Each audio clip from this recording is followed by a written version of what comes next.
మామిడికాయని శుభ్రంగా కడిగిన తర్వాత పొడి బట్టతో తుడుచుకుని ఇలా ముక్కలుగా కట్ చేసుకుని పెట్టుకోండి. ఆవాలు, మెంతులు, ఉప్పు అన్నమాట. మెంతులను వేయించి పొడి చేసుకోండి. ఆవాలు వేయించిన అవసరం లేదు.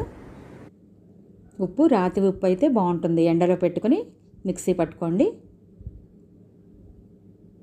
కారం, నూనె, ఉప్పు, ఆవపిండి, మెంతిపిండి, వెల్లుల్లిపాయలు. ముందుగా నూనె వేసుకుంటే ముక్కలు గట్టిగా ఉంటాయి అన్నమాట, బాగుంటుంది.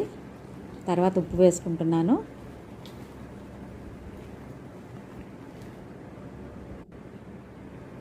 తర్వాత మెంతిపిండి, తర్వాత ఆవపిండి,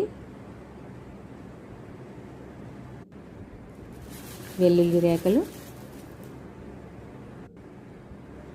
కారం, 1 కప్పు కారం తీసుకున్నాను.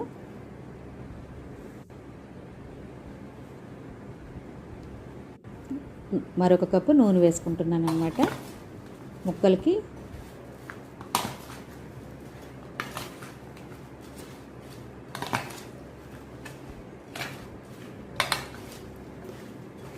వేసుకున్న పొడులు, ఉప్పు అన్నీ బాగా కలిసేటట్టు కలుపుకున్న తర్వాత ఒక అరగంట ఎండలో పెట్టుకుంటే 3వ రోజున పచ్చడి మనకి బాగుంటుందన్నమాట. చూస్తున్నారా, ఆవకాయ పచ్చడి రెడీ.